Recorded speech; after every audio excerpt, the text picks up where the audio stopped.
watching 11 Alive Morning News. 11 minutes of nonstop news starts now. First this morning, the final round for the finalist, the lone candidate for DeKalb County Superintendent, facing more questions and why the NAACP will now rally over concerns about the process. Plus, they put that man in that cell, left him there to die. A family says an infection from bugs led to their loved one's death while in the Fulton County Jail. What they're now demanding. Scattered showers will be the case off and on as we head through the rest of the afternoon. A better day tomorrow. We're going to talk about it in the full forecast straight ahead.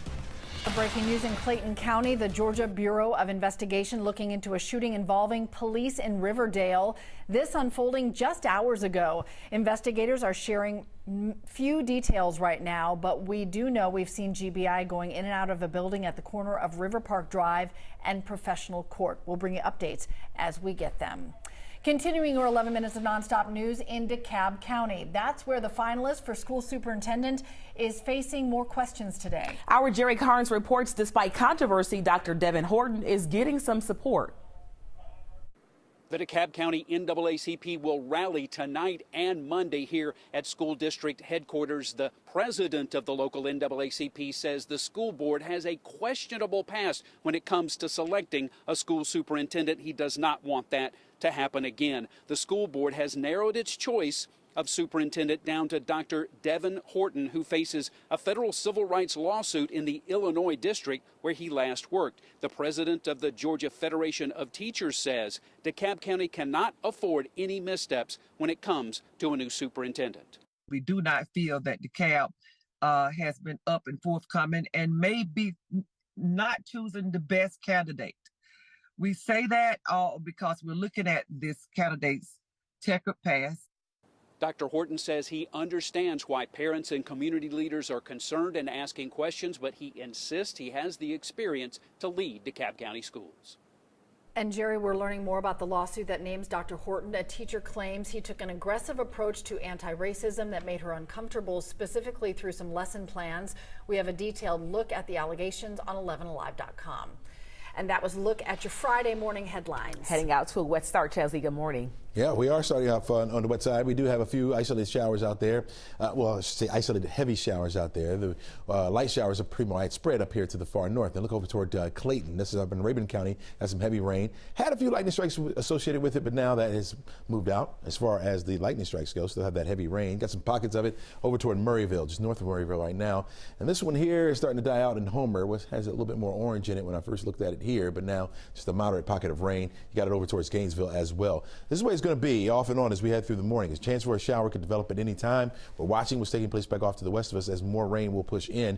Right now it's pretty light over into northern parts of Paulding County, down into southern or southwestern portions of Cobb County. You got the light rain as well. A little further down to the south, got some showers developing over toward LaGrange or just south of LaGrange that will continue to slide to the north as well. So you have the clouds in place where you don't have the rain.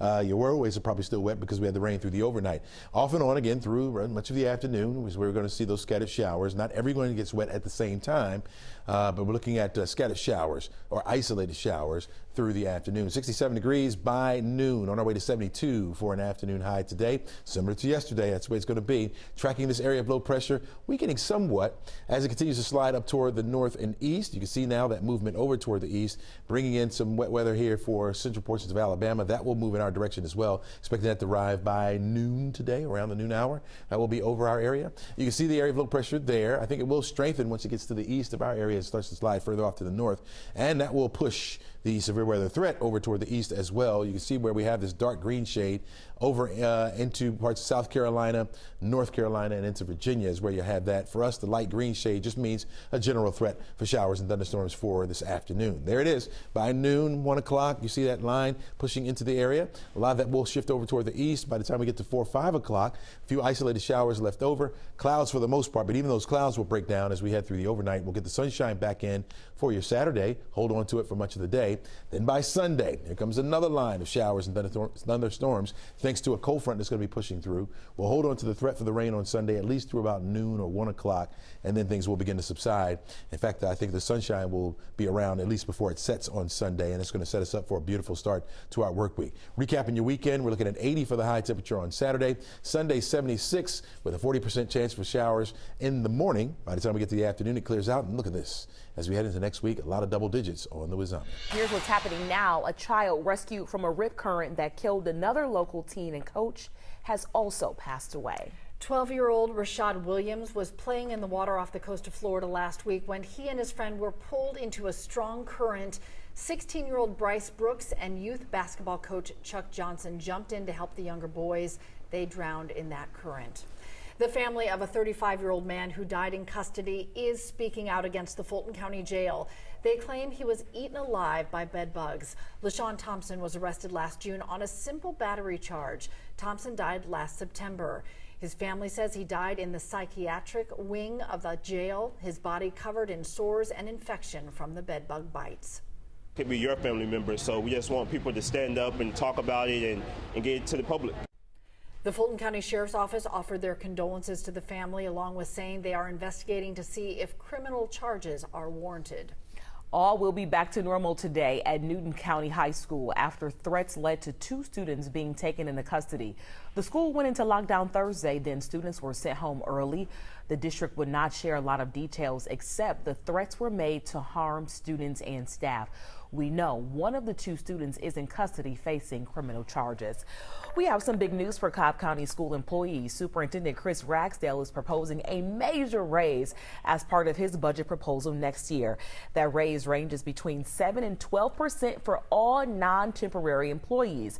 The proposed raise includes a salary step increase for all eligible employees. In May, the Board of Education will have an opportunity to vote and pass the budget. Today is the final day to vote early for the city of Mableton's first mayor. And to vote in Clayton County for the next sheriff. Here's a look at the early voting numbers. According to the Cobb County government, more than 1,500 people had voted early through Wednesday, and the Clayton County Board of Elections says about 3,000 votes are in. Former Clayton County Sheriff Victor Hill has about 1 month left to turn himself in. We've learned Hill must report to a low-security correctional facility in Arkansas. Hill was sentenced to 18 months for violating the rights of inmates. This week, we brought you stories bringing awareness to Black maternal health and the dangers Black mothers face. Data shows Black women are 2 to 3 times more likely to experience a pregnancy-related death. In Atlanta, a number of groups are working to better help those moms with their mental and physical health. One group is hosting an inaugural community block party in Atlanta. That event is at the MLK Rec Center, and it starts at 10 a.m., Chesley. All right. Hey, today at noon, if you're going out for lunch or you got plans, know that there could be a few scattered showers, maybe a thunderstorm around the forecast area. Temperatures are right at 67 degrees by then. By 4 o'clock, we'll reach a daytime high of 72. The showers should be winding down by then. We'll have mostly cloudy skies out there, but those clouds will even start to break down as we head through the overnight tonight, folks. So look for mostly cloudy skies by 6, temperatures down to 71. It'll set us up for a beautiful start to our weekend. Sunday, or Saturday rather, we'll have partly sunny skies, temperatures right near 80. Rain comes back by Sunday. With its namesake tree in full bloom this weekend, the Dogwood Festival is getting in full swing. Today kicks off the 87th annual Dogwood Festival. It returns to Piedmont Park. Despite the name, remember, no pet dogs are allowed. No. And don't forget the Renaissance Festival in Fairburn. Crash loves the turkey legs. Oh, absolutely. Got to get a turkey leg. That starts tomorrow. Are you hungry? A little bit. Have some breakfast. Yeah. Today's show is next. Have a great weekend, everybody.